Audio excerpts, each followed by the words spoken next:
Bismillahirrahmanirrahim. Assalamualaikum warahmatullahi wabarakatuh. Alhamdulillahirabbil alamin. Syukur kehadirat Allah Subhanahu wa taala. Memandangkan pada hari ini kita boleh jumpa dalam subjek sastra dalam pengkajian sejarah. Dalam sarahan kali ketiga ini kita mulakan bersama-sama dengan melafazkan basmalah. Bismillahirrahmanirrahim. Saya nak meneruskan pembincangan ataupun konten yang dah didedahkan pada minggu lepas, yaitu bahwa sebelum kita mengupas sastra ataupun persuratan, maka satu perkara yang penting adalah kita mesti paham dulu mengenai apa yang berlaku di dalam sejarah. Jadi subjek kita ini sastra dalam pengkajian sejarah. Jadi oleh itu kena dipilih karya-karya sastra yang memang wujud hubung kaitnya dengan sejarah, ya, bukan karya sastra yang fiction, yang tak ada kena mengena dengan peristiwa sejarah, ya.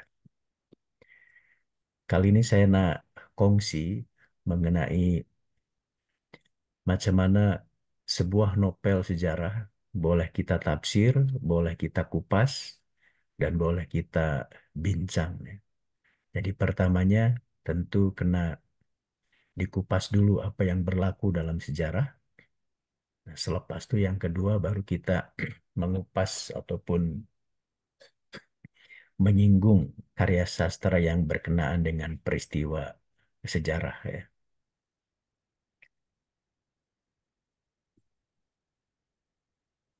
Oke, udah nampak ya.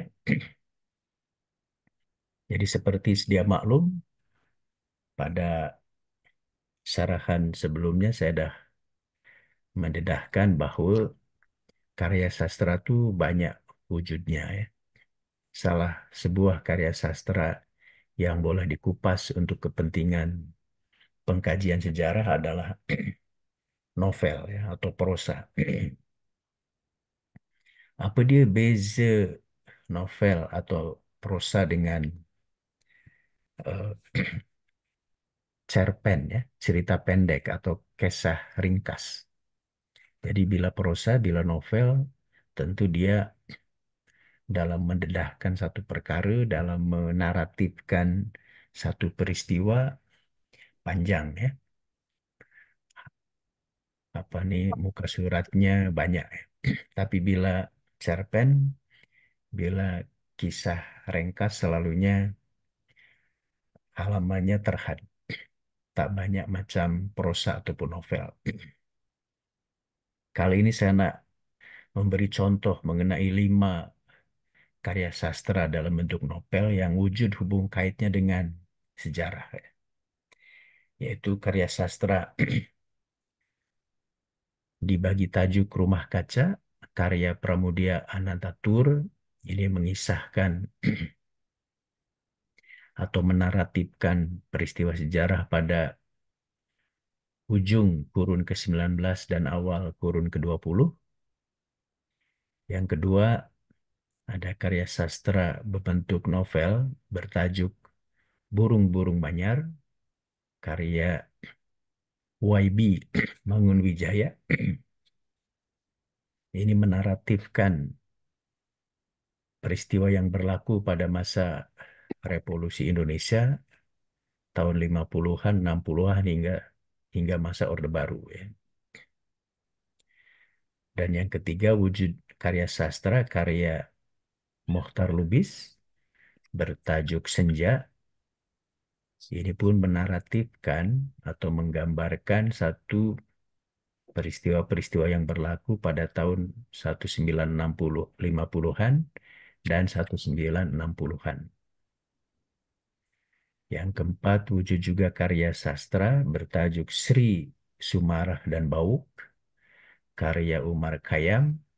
Ini menaratifkan peristiwa kritikal dalam sejarah kontemporeri Indonesia, apa yang kita panggil dengan G30S PKI 1965 hingga 66 ya. Dan akhir sekali, wujud karya sastra sebenarnya ini himpunan daripada kisah ringkas ya. Saksi Mata, karya Seno Gumira Aji Dharma. Ini mengisahkan mengenai peristiwa integrasi Timur Timur yang menimbulkan banyak masalah sehingga pada 1999 selepas reformasi dan pada tahun 2001 Timur Timur lepas merdeka daripada Indonesia. Jadi saya pilihkan karya-karya sastra ini yang wujud. Halo, Sipa, Nabil.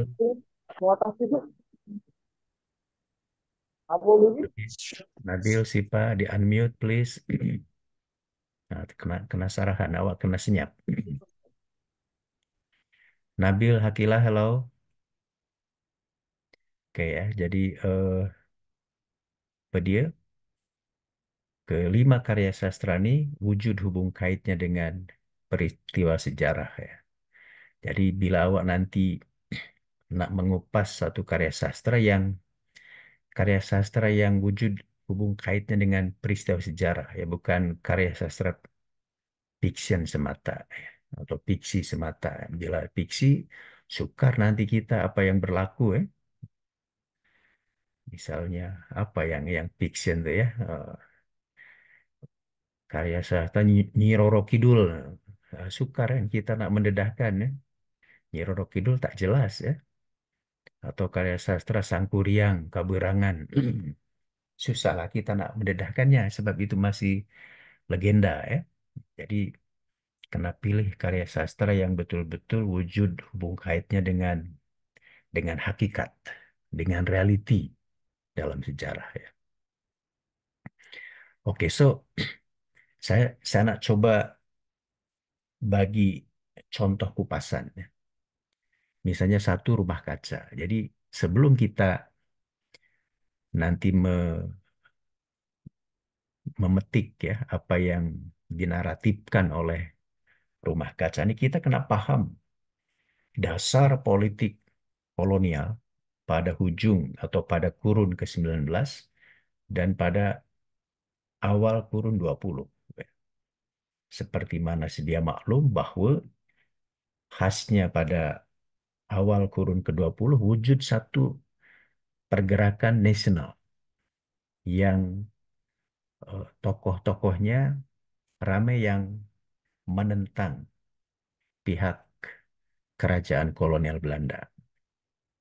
Seperti sedia maklum bahwa tokoh-tokoh gerakan nasional ini adalah orang-orang yang terpelajar, yang terdidik secara barat, tapi selepas mendapat pendidikan barat, mereka macam tak puas hati, sehingga mereka menubuhkan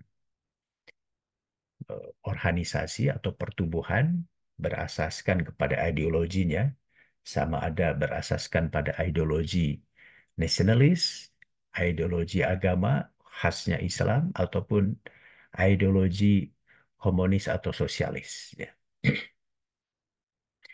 Tapi seperti sedia maklum bahwa gerakan-gerakan nasional yang diterajui oleh elit terdidik ini tidak berjaya menghumban ya, atau menewaskan kerajaan kolonial Belanda. Salah sebuah faktor yang menjadikan tokoh-tokoh dan pergerakan nasional ini tak berjaya menewaskan kerajaan Belanda karena kerajaan Belanda dilengkapi dengan satu agensi perisikan. Agensi perisikan ini agen Intel. Nah, ya. termasuk polis perisikan. Seperti kita tahu, polis perisikan namanya PID, Polis Inlandsdienst. Kalau di kita sekarang mungkin reserse ke atau apa yang selalu membuat perisikan atau memata-matai setiap orang. Jadi apapun yang diwacanakan, dirancang, ya, dan nak digerakkan itu polis perisikan atau agen rahasia itu dah tahu.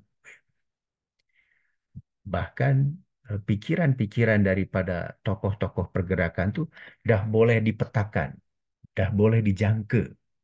Seperti kita tahu, pertubuhan-pertubuhan pergerakan nasional itu punya ahbar kan, punya majalah, punya ahbar, punya media, di mana ahbar, majalah atau media itu selalu berisi tulisan-tulisan, rencana, artikel opini daripada pimpinan pergerakan.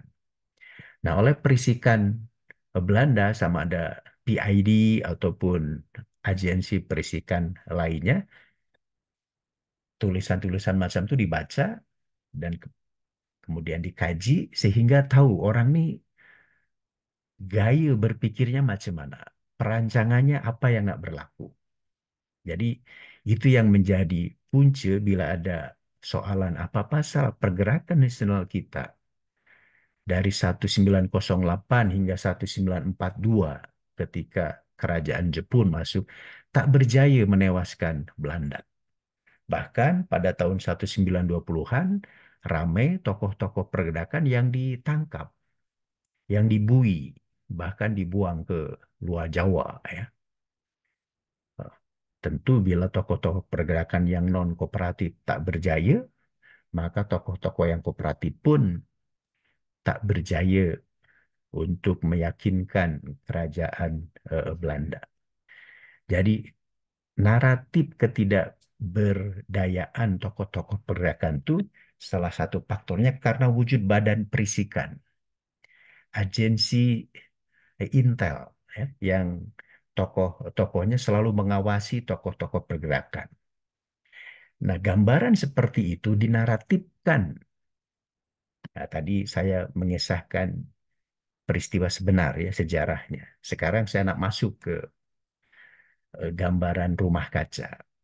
Jadi Pramudia Anantatur mencoba menaratifkan keadaan yang berlaku pada masa itu, di mana tokoh-tokoh pergerakan diawasi, dimata-matai, ya, dipantau secara sulit, secara rahasia. Itu dalam novel yang diberi tajuk Rumah Kaca. Jadi negara kolonial ini macam rumah terbuat daripada kaca di mana ahli-ahli keluarganya itu boleh diawasi, boleh dikenal pasti ya, orang ini nak bergerak kemana, apa minda dia, pikiran dia, apa perancangan dia.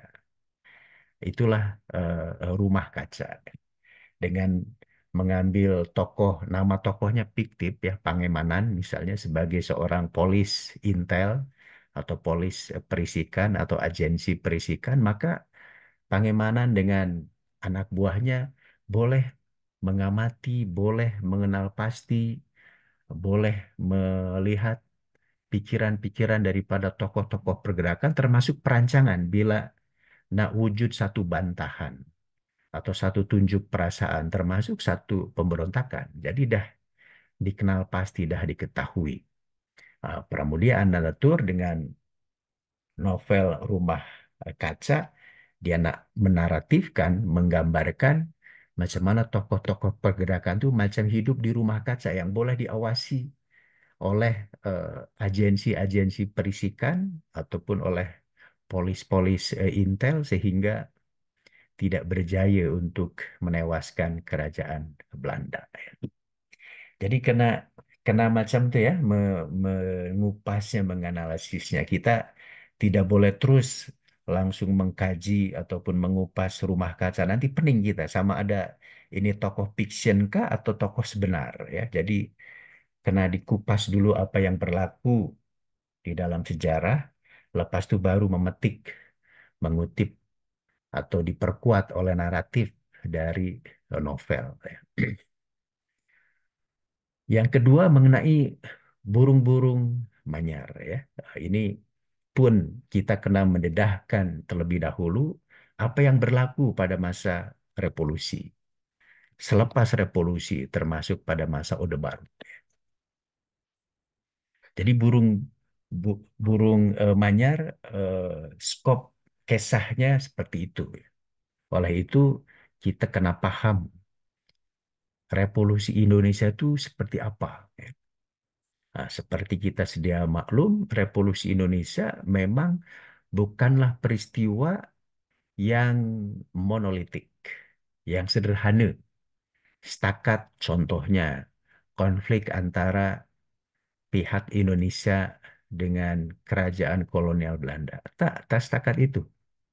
Revolusi Indonesia adalah revolusi yang multi kompleks, multi dimension, di mana tokoh-tokoh di dalamnya pun kerap berbalah, kerap beza pandangan.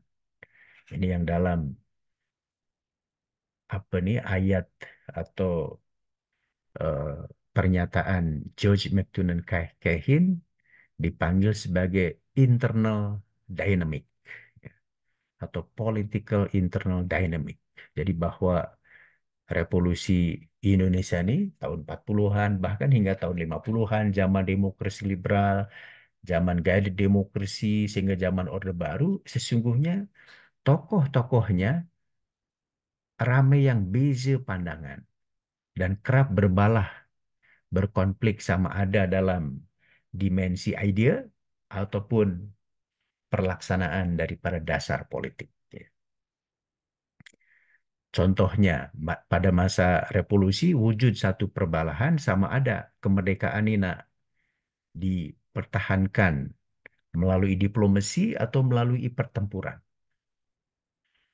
Tokoh-tokoh seperti Sultan Syahrir, Muhammad Hatta, Soekarno tentu lebih bersetuju kepada diplomasi, kepada rundingan. Sementara tokoh-tokoh yang lain macam Tan Malaka, termasuklah tentera Indonesia, dia mahukan jalan pertempuran. Jadi perbalahan seperti itu menunjukkan bahwa revolusi Indonesia mengalami internal dynamic, ya. Termasuklah tahun 50-an, sama ada demokrasi yang nak kita amalkan ini demokrasi baratkah atau demokrasi yang sesuai dengan kepribadian nasional, demokrasi yang genuine, yang sesuai dengan budaya bangsa Indonesia. Termasuk zaman demokrasi terpimpin, sama ada kita nak membina, nak membangun Indonesia ini lebih berpaksikan atau mengambil berat masalah politik atau masalah ekonomi. Jadi kerajaan demokrasi terpimpin memilih politik selaku panglima, bukan ekonomi selaku panglima. Manakala kerajaan Orde Baru lebih menitik beratkan pada politik sebagai apa, ekonomi sebagai panglima dan politik kurang diberi tumpuan. Jadi itu yang hakikat apa yang berlaku dalam sejarah pada masa revolusi hingga Orde Baru. Selalu wujud satu perbalahan ide, termasuk melaksanakan ide dalam konteks sosial, ekonomi, politik. Burung-burung manyar eh, dengan wujud tokoh yang fiktif maupun tokoh yang sebenar mencoba menaratifkan, mendedahkan, memberi gambaran tentang tokoh-tokoh yang kerap berbalah dan berbeza pandangan. Jadi misalnya Sultan Syahrir eh, disebutkan oleh burung-burung manyar berbeza pandangan dengan Tan Malaka, di mana Sultan Syahrir lebih menghendaki satu jalan rundingan, manakala Tan Malaka lebih pada eh, apa nih peperangan. Begitu juga dengan tahun 50-an wujud tokoh-tokoh yang fiktif dalam burung-burung manyar. Nah, yang nak mencoba lebih concern pada pilihan demokrasi Barat, tapi ada juga tokoh lain yang lebih menyokong pada demokrasi yang sesuai dengan kepribadian bangsa Indonesia. Tahun 60-an masa demokrasi terpimpin dinaratifkan dengan jelas sekali di mana eh, wujud satu perbalahan segitiga ya, di mana tiap-tiap kekuatan kena disokong oleh kekuatan-kekuatan lain termasuk tokoh-tokoh yang lain. Sehingga nanti berlaku apa yang dipanggil dengan peristiwa G30S PKI 1965.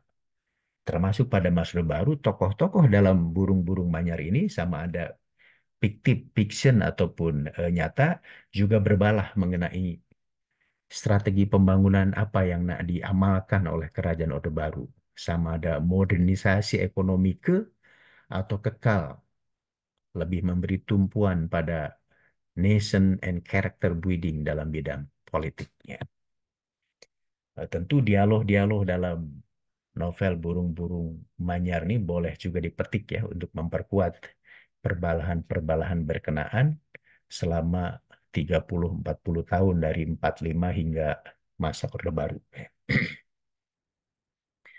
Oke, itu mengenai Burung-Burung Manyar ya. Yang ketiga, senja di Jakarta seperti saya eh, nyatakan. Jadi kita kena paham situasi, keadaan sosial, politik, ekonomi tahun 50-an, 60-an. Khasnya pada masa demokrasi liberal dan pada masa demokrasi terpimpin. Kita boleh, sebelum menganalisis karya sastranya, kita boleh mengenal pasti juga mengenai pengarangnya. Dalam konteks ini Mohtar Lubis pada tahun 50-an 60-an memang sebagai tokoh pembangkang, tokoh oposisi. Karena itu nanti naratif dalam novel Senja di Jakarta selalu negatif. Selalu aspek-aspek yang kurang baik yang didedahkan, yang dinaratifkan. Jadi selalunya sama ada zaman demokrasi liberal maupun zaman demokrasi terpimpin dalam pandangan Mohtar Lubis dalam novelnya Senja di Jakarta adalah selalu naratifnya buruk ya atau kurang baik. Tapi coba kita tengok mengenai zaman demokrasi liberal. Betul, zaman demokrasi liberal adalah satu masa dalam sejarah kerajaan Indonesia di mana kerap berlaku pertukaran Perdana Menteri. Jadi Perdana Menteri setakat 1-2 tahun selepas itu ditukar karena wujudnya mosi tidak percaya daripada ahli parlemen. Sehingga program pembangunan apapun yang baik ya tak boleh dilaksanakan secara berterusan, secara berjaya. Kita paham bahwa pada masa demokrasi liberal, contohnya wujud satu program dalam bidang ekonomi yang dipanggil program Benteng misalnya, ataupun wujud juga yang dipanggil dengan apa nih eh, perlaksanaan daripada konferen Asia Afrika, termasuklah konsep wawasan Nusantara dari Perdana Menteri Juanda, termasuk juga dalam pilihan raya 1955 kita berjaya menubuhkan konstituante dengan maksud untuk membuat satu perlembagaan baru ya, atau konstitusi baru. Tapi memandangkan Perdana Menterinya kerap bertukar, maka kerajaan itu macam mengalami discontinuity, tak berterusan. Nah, ini yang nanti dalam novelnya Mohtar Lubis menjadi Jakarta selalunya disorot dan dinaratifkan sebagai satu episode yang macam tak ada pembangunan sebab tak ada continuity dari kerajaan, dari pemerintah ya. Apatah lagi pada masa demokrasi terpimpin, memandangkan Presiden Soekarno lebih memberi tumpuan pada pembangunan politik, pada nation and character building, di mana politik sebagai panglima, tentu naratif dalam Senja di Jakarta ini dalam pandangan Mohtar Lubis adalah satu rejim, satu kerajaan yang otoritarian, yang tidak demokratis, di mana Mohtar Lubis sendiri kena dipenjara oleh rejim Soekarno. Ya. Jadi Senja di Jakarta boleh diberi rumusan ya, sebagai satu gambaran ataupun sisi buruk dari zaman demokrasi liberal dan zaman demokrasi terpimpin, sama ada dalam kehidupan sosial, ekonomi, politik. Kes-kes rasuah misalnya. Dalam Senja di Jakarta pun dinaratifkan. Jadi bila selama ini kita setakat banyak menyoroti aspek-aspek politik jatuh bangun kabinet, ya, termasuklah dasar politik Soekarno pada masa demokrasi terpimpin. Mohtar Lubis dalam Senja di Jakarta dia banyak mendedahkan kes-kes rasuah ya, atau korupsi. Termasuklah tentu tindakan-tindakan yang kurang terpuji dari sisi etika dan khasnya penghormatan pada wanita ya. Seperti sedia maklum, Presiden Soekarno sendiri tak membagi contoh etika yang betul khasnya pada wanita ya, sebab sejak 1956 Presiden Soekarno berkahwin lagi dengan wanita lainnya, sehingga Fatmawati yang ibu negara pun marah ya, sehingga karena tak nak dimadu. Jadi perkara-perkara semacam itu, masalah rasuah, masalah moral, ya, masalah etika pun dinaratifkan, diwacanakan dalam Senja di Jakarta oleh Mohtar Lubis. Ya. Dan bila kita baca novel ini, tokoh-tokohnya banyak yang real ya, bukan lagi fiction. Jadi kerap disebut juga nama menteri ya, disebut nama-nama tokoh politik. Oke, itu Senja di Jakarta ya. Sri Sumarah dan Bau, seperti saya menyatakan, kita kena paham apa yang berlaku sebenar dengan peristiwa G30S 1965. Ya. Seperti sedia maklum, ini adalah satu peristiwa yang membabitkan tiga kekuatan besar, khasnya dua yang berbalah, yaitu antara TNI, AD, Tentera Nasional Indonesia Angkatan Darat, berdepan dengan PKI, Parti Komunis Indonesia, tapi Presiden Soekarno selaku pengadil, selaku wasit yang nak mencoba menyeimbangkan dua kuasa itu. Dua kekuatan yang tengah berbalah itu mengalami satu masalah besar, memandangkan pada hujung Agustus 1965, ini pengadilnya, wasitnya sakit. Ya. Jadi dengan sakitnya Presiden Soekarno ini, menjadikan dua kekuatan itu TNI-AD dan PKI macam panik ya, dan merancang apa yang nak berlaku bila pengadil, bila wasit, penyeimbang tak ada, kena meninggal dunia. Itulah kemudian berlaku peristiwa G30S65, di mana wujud satu penculikan ya, daripada para jenderal angkatan darat, tapi dari 7 yang nak diculik itu, seorang berjaya meloloskan diri yang menjadi sasaran utama, 3 orang dibunuh di rumahnya, 3 orang jenderal, 3 orang lagi yang masih hidup dibawa ke Halim ya, dibawa ke lubang buaya dan akhirnya pun di dieksekusi, ditembak mati. Dengan berlaku penculikan dan kemudian pembunuhan jenderal-jenderal dari TNI-AD ini, menjadikan TNI-AD marah besar dan melakukan satu tindak balas. kepada PKI. Sehingga rame pimpinan PKI, ahli-ahli PKI pun pada bulan Oktober, November, Desember 1965 diburu, dikejar, dibunuh terus ya. Sehingga mangsa mencecah 500.000 hingga 1 juta orang meninggal dunia ya. Ekoran 6 jenderal dan 1 perwira pertama ya, diculik dan dibunuh.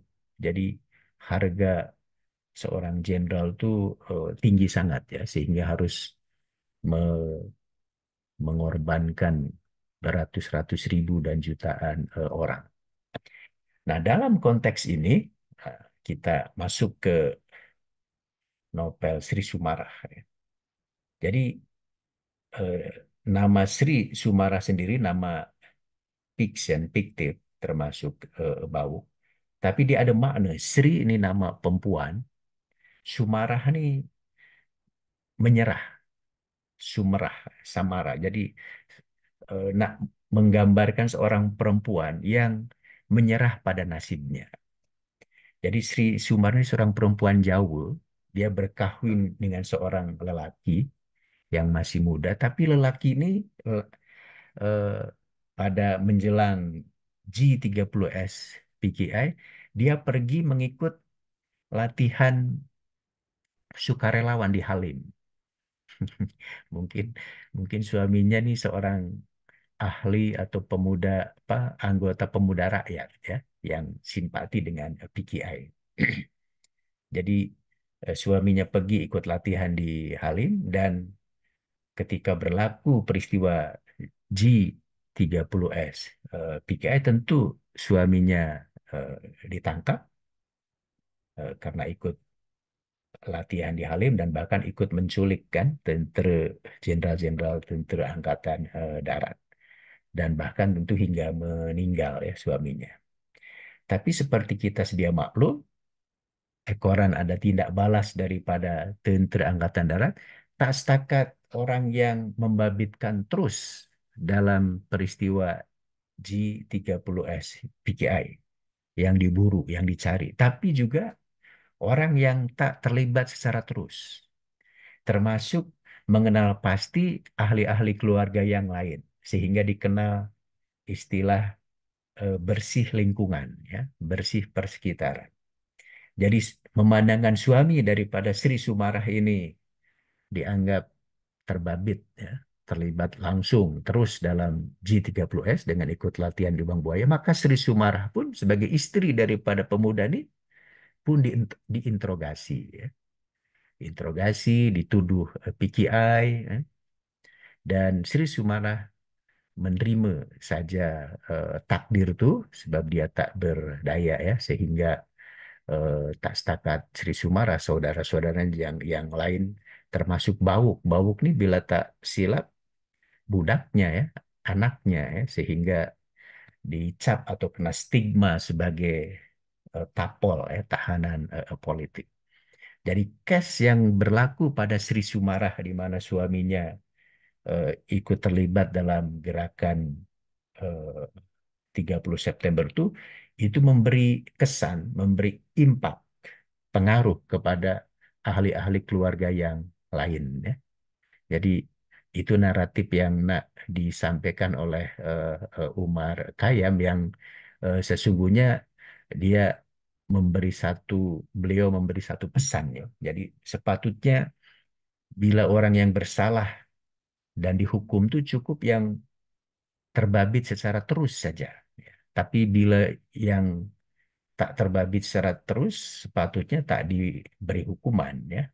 Jadi ya, tapi dasar politik kerajaan Orde Baru kan bersih lingkungan ya. Jadi bila abahnya terbabit, automatically anak-anaknya dituduh PKI ya. Padahal mungkin anak-anaknya tak tahu menahu ya. Itu yang nanti pada masa reformasi dokter siapa tuh yang dari Parti PDI, Parti Demokrasi Indonesia Perjuangan ya, dia menulis buku ya, sehingga tajuknya Aku Bangga Jadi Anak PKI ya. Jadi itu karena dasar bersih lingkungan yang diterapkan oleh Kerajaan Orde Baru ya. Dengan mengambil atau dengan membaca Kes Sri Sumarah dan Bau ini, eh, kita boleh paham apa pasal pada bulan Oktober, November, Desember 1965 mangsa ya, atau korban daripada orang yang dituduh sebagai PKI itu hingga 500.000 hingga 1 juta orang ya. Sama ada yang dibunuh terus, yang dipenjara atau dibuang ke Nusa Kambangan, ke Pulau Buru dan sebagainya ya. Dan Sri Sumara sebagai seorang istri Jawa ya, dia menyerah kepada nasib ya, menerima saja nasib yang menimpa dirinya ya. Padahal dia tak tahu menahu tentang PKI dan tak membabitkan diri pun dengan aktiviti PKI. Hanya suaminya ikut latihan sukarelawan saja di Halim ya. Oke, dan akhir sekali saksi mata seperti saya dedahkan ini adalah eh, karya sastra yang wujud hubung kaitnya dengan peristiwa integrasi Timo-Timo ya. Timo-Timo ketika berintegrasi dengan Indonesia tahun 75-76 dah menimbulkan banyak masalah ya. Karena di dalam Timo-Timo sendiri wujud eh, banyak parti politik, tapi dalam perkembangan selanjutnya berlaku dua kekuatan, yaitu ada parti-parti politik yang pro integrasi, yang mahukan bergabung dengan Indonesia, tapi ada juga partai politik yang nak merdeka, yang ditajak atau diterajui oleh Pretelin. Sementara partai-partai politik yang nak berintegrasi, nak bergabung di Indonesia, diterajui oleh Apodeti, UDT, Trabalista, dan seterusnya. Dalam konflik di antara dua kekuatan politik, nampaknya Pretelin partai politik yang besar dan berjaya, sehingga boleh menduduki Dili sebagai ibu kota Timur-Timur dan boleh menewaskan partai-partai politik yang nak berintegrasi dengan Indonesia. Memandangkan partai-partai politik yang nak berintegrasi itu tewas oleh Pretelin, maka partai-partai politik yang nak berintegrasi ini, tokoh-tokohnya, dia minta tolong kepada kerajaan Indonesia. Ya. Jadi supaya dibantu boleh menewaskan Pretelin. Itulah yang berlaku dengan penghantaran para sukarelawan, yang sesungguhnya bukan sukarelawan, tapi tentara. Ya. Tentara Indonesia untuk membantu partai-partai politik yang pro integrasi untuk menewaskan Pretelin. Memang dengan bantuan para sukarelawan itu, Pretelin boleh ditewaskan. Ya. Dili boleh diduduki, sementara Pretelinnya pergi ke gunung-gunung, ke hutan-hutan ya di luar bandar untuk terus melakukan perlawanan. Masalah kritikalnya adalah macam mana boleh membezakan rakyat Timur Timur sama ada ini pro Pretelin ke atau pro integrasi. Ah, dalam konteks ini, inilah kepentingan mengupas novel Saksi Mata daripada Seno Gumira Aji Dharma. Seno Gumira Aji Dharma adalah seorang wartawan, sehingga dia menyaksikan terus apa yang berlaku dalam proses integrasi Timur Timur dari 75, 76 hingga 91 itu. Salah sebuah masalah yang kritikal ya, dan yang menjadikan dasar politik kerajaan Indonesia itu tak puas hati bagi rakyat Timur Timur karena kerajaan Indonesia termasuk tentara Indonesia mengamalkan apa yang tadi dalam Kes Sri Sumarah dan Bawuk, mengamalkan dasar bersih lingkungan. Jadi bila ada satu keluarga di Timur Timur, misalnya ahli keluarganya 5, ya, Dari 5 keluarga tuh seorang saja yang jadi ahli pretelin. Manakala yang 4 orangnya mungkin ada yang apodeti, ada yang yuditi, ada yang mungkin tak berpolitik. Tapi kerajaan Orde Baru, karena dalam satu keluarga ini ada ahli pretelin, maka semua keluarga itu, ahli keluarga itu dianggap pro pretelin. Sehingga dibunuh, dipenjarakan. Menurut kesaksian atau saksi mata Seno Gumira Aji Dharma, masa awal integrasi penduduk Timur Timur tuh 600.000 tahun 75-76. Tapi tahun 1990-an, 20 tahun selepas integrasi, bilangan penduduk Timur Timur bukannya bertambah, tapi berkurang. Jadi 300.000. Jadi setengahnya berkurang, tewas. Salah satunya karena mengamalkan dasar bersih lingkungan, sehingga bila ada ahli keluarga satu saja yang simpati atau menjadi ahli pretelin, maka ahli keluarga lain yang tak tahu menahu dianggap musuh, ya, dan kemudian ya dibunuh, sehingga berkurang penduduk Timo-Timo itu. Termasuk juga cara-cara integrasi, interogasi kepada orang yang dituduh sebagai pretelin, juga menggunakan cara-cara yang kurang manusiawi. Sehingga menurut Seno Gumira Aji Dharma, mengapa selepas 20 tahun berintegrasi, rakyat Timur Timur semakin tak puas hati dengan dasar politik kerajaan Indonesia, sehingga ketika kerajaan Orde Baru runtuh pada 1998, rakyat Timur Timur mahukan merdeka. Jadi yang tadinya eh, anti atau anti pretelin, ya, tapi karena dasar politik kita kurang smart, kurang bijak, ya, kurang eh, kurang berhemah, maka rame masyarakat Timur Timur akhirnya yang mahukan merdeka.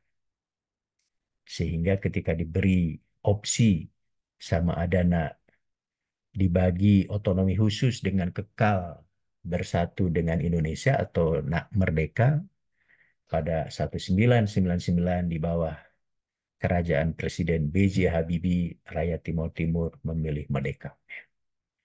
Jadi Saksi Mata ini satu karya sastra yang betul-betul sesuai dengan hakikat, dengan kenyataan, karena Seno Gumira Aji Dharma sebagai seorang wartawan, dia tahu betul apa yang berlaku dalam proses integrasi itu, sehingga sejarah Timur Timur yang semula mahukan berintegrasi, tapi dalam perkembangan selanjutnya, karena dasar politik dan amalan politik Kerajaan Orde Baru tak berjaya mengambil hati rakyat Timur Timur, maka rakyat Timur Timur lebih pro akhirnya kepada perjuangan Pertelin dan mahukan merdeka. Tentu naratifnya dan hmm, apa nih dialog, ya, dialognya boleh pun dipetik, ya, karena eh, menarik apa yang dinaratifkan oleh Seno Gumira Aji Dharma. Saya pikir eh, itu sebagai satu contoh, ya, macam mana kita nak mengupas satu novel. Jadi pertamanya kita kena paham dulu apa yang berlaku di dalam sejarahnya, ya. Itu dikupas, dianalisis, lepas itu baru kita perkuat dengan naratif dalam novel itu. Sama ada tokohnya dalam novel itu tokoh yang disamarkan atau fiktif atau tokoh sebenar. Dan selalunya novel berjaya dalam memperkaya peristiwa-peristiwa sejarah dengan dialog-dialog yang wujud dalam novel tersebut, ya, termasuk naratifnya. Mungkin dalam sejarah aspek-aspek ekonomi, emosi, psikologi kurang muncul, ya. Setakat politik saja, tapi dalam novel aspek-aspek psikologi, tak puas hati, ekonomi, budaya itu boleh dimunculkan dan boleh memperkuat, ya. Seperti misalnya dalam case Saksi Mata, ketidakpuasan atau tak puas hati rakyat Timur Timur boleh direkam dengan baik oleh Seno Gumira Aji Dharma ya, sehingga menjadikan karya sastra itu hidup untuk menggambarkan rasa terpuas hati rakyat Timur Timur kepada kerajaan Indonesia pada tahun 1990-an. Saya pikir itu saran kita pada hari ini. Eh, Pentol PJ kelas sila tangkap gambar sebelum kita akhiri ya. Tapi masa ditangkap gambar oleh PG kelas, mohon on kamera supaya Anda para pelajar dianggap hadir ya dalam sarahan Zoom meeting. Sila Ramdan maklumkan supaya on kamera, supaya tertangkap kamera. Ada dua slide ya, supaya semuanya dalam on kamera. Ya, baik. Buat teman-teman boleh on dulu kameranya buat di foto. Nanti bila on kamera tak nampak wajahnya, dianggap yang hadirnya setakat handphone saja ya, atau notebook, jadi dianggap tak hadir. Bagi tahu yang masih off kamera, Ramdan, sama ada slide 1 maupun slide 2. Oke. Untuk Iklima, Irfan, Gilang, dan Eka boleh on kamera dulu.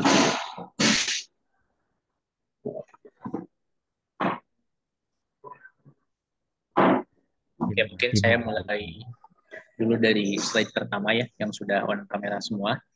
Oke, untuk slide pertama, 1, 2, 3.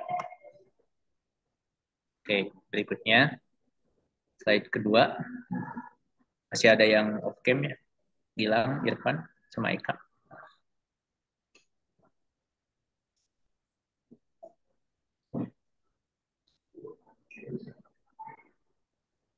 Sudah on kamera semua? Belum. Mungkin mungkin sedang tidur ya. Oke, untuk slide kedua saya hitung aja ya. 1, 2, 3. Oke, terima kasih Ramdan dan Sila, Ya, nanti selesai. di-share dalam WhatsApp grup ya.